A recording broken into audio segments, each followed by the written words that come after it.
let's go! GP Belgia 1998. Apa yang terjadi di Grand Prix tersebut?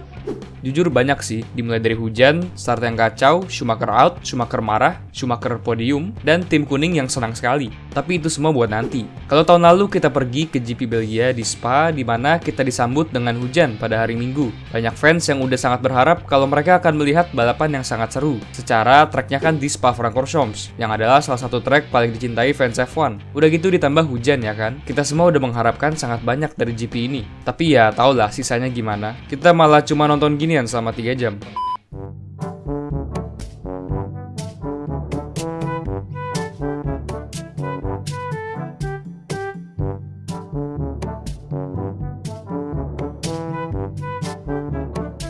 Mungkin yang diharapkan kita para fans F1 saat mendengar F1 akan membalap di Spa dalam kondisi hujan adalah kita akan mendapat balapan seperti GP Belgia 1998 yang juga diadakan di Spa dalam kondisi hujan. Memasuki ronde ke-13 di Spa, terlihat dengan jelas bahwa pertarungan gelar juara dunia tahun itu sedang dikonteskan antara Mika Häkkinen dan Michael Schumacher, dengan Häkkinen berada di peringkat 1 klasemen dengan 77 poin dan Schumacher di posisi 2 dengan 70 poin. David Coulthard secara matematik masih bisa mengejar poin mereka, tapi secara realistik kita semua tahu kalau kejuaraan tahun ini adalah antara Mika dan Michael.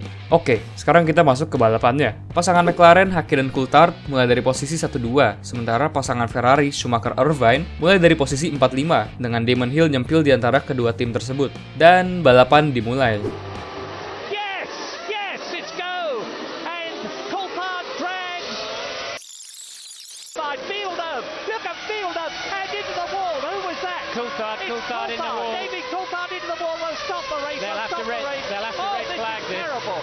Look, this is quite appalling. This is the worst start for a Grand Prix that I have ever seen in the whole of my life. Dan balapan dihentikan lagi. Setelah satu tikungan saja, dikeluarkan red flag karena terjadi tumpukan mobil F1 yang melibatkan 13 mobil. Namun pentingnya, Häkkinen dan Schumacher tidak mengalami kerusakan. Damon Hill di mobil Jordan kuning juga nggak tahu gimana caranya, tapi berhasil nyempil dan lolos tanpa damage yang signifikan. Kalau kita rewind sedikit, kita bisa lihat kalau tumpukan ini diawali oleh David Coulthard yang hilang kendali di exit tikungan 1.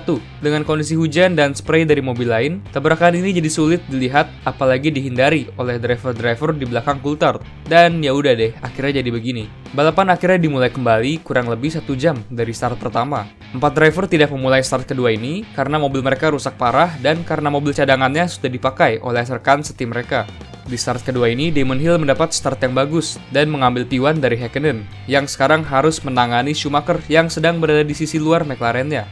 Tapi akhirnya Mika malah spin, dan suspensinya rusak karena terlindas oleh Saubernya Johnny Herbert. Dengan ini Mika harus retire tanpa membawa pulang 1 poin pun, dan Michael terlihat cukup nyaman di kondisi hujan saat dirinya mengambil P1 dari Damon Hill beberapa lap kemudian. Katanya sih ini hari yang baik ya untuk Michael dan Ferrari, dengan rival utama mereka Mika Häkkinen DNF, sementara Michael memimpin balapan dengan jarak 40 detik dari Hill di posisi 2. Oke, kita kembali ke David Coulthard sejenak. DC yang di awal memulai Battle Royale setelah tikungan 1 berhasil mengikuti start kedua dengan mobil cadangan McLaren. Tapi di lap pertama start kedua tersebut, DC kembali terlibat dalam insiden dan alhasil dia rejoin balapan di posisi terakhir.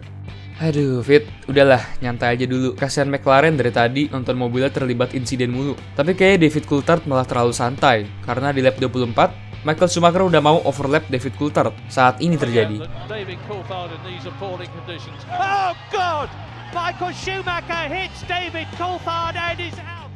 Beberapa saat sebelum ini terjadi, kita melihat bahwa bos Ferrari John Todt sudah memperingati pit wall McLaren untuk tidak menghalangi Schumacher saat dia mau overlap DC. Dan akhirnya DC yang memang pace-nya sangat pelan jika dibanding dengan Michael, memutuskan untuk sengaja melambat dan membiarkan Schumacher untuk lewat saja. Namun karena David melambat di racing line dan karena spray hujan yang lebat, Michael tidak bisa melihat apa-apa. Keduanya kembali ke pit dengan kondisi mobil yang rusak parah.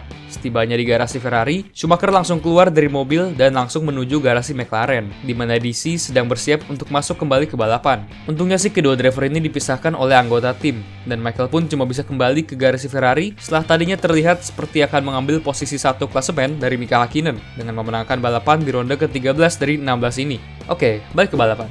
Dengan Michael keluar dari balapan, ini meninggalkan Damon Hill dan saudara Michael, Ralf Schumacher, di posisi 1-2 untuk tim Jordan. 2 lap setelah insiden Schumacher-Coulthard, terjadi insiden yang mirip lagi, namun kali ini antara Giancarlo Fisichella dan Shinji Nakano. Mungkin setelah melihat insiden ini, tim prinsipal Jordan, Eddie Jordan, memutuskan untuk ambil jalur aman dan mengarahkan kedua drivernya untuk tidak bertarung dan fokus membawa pulang 1-2 untuk Jordan. Dan alhasil betul, Hill memimpin Ralf Schumacher untuk finish 1-2 sekaligus memberikan Jordan kemenangan pertamanya di F1, di mana Eddie Jordan terlihat sangat girang atas hasil ini. Banyak banget kejadian yang terjadi di balapan ini, dan gak heran sih kalau banyak orang yang bilang kalau GP Belgia 1998 ini adalah GP Belgia paling seru di sejarah F1. Sayang banget sih tahun lalu kita nggak jadi balapan di Spa yang sedang hujan. Tapi ya kalau untuk alasan safety sih kita nggak bisa komplain ya, karena emang harus diutamakan keselamatan dulu baru entertainment. Menurut kalian gimana? Kejadian apa yang paling menonjol di GP Belgia 1998 ini? Insiden Schumacher-Coulthard kah? Start yang kacau? Atau mungkin Jordan 1-2-nya? Bisa kalian kasih tahu di kolom komentar di bawah.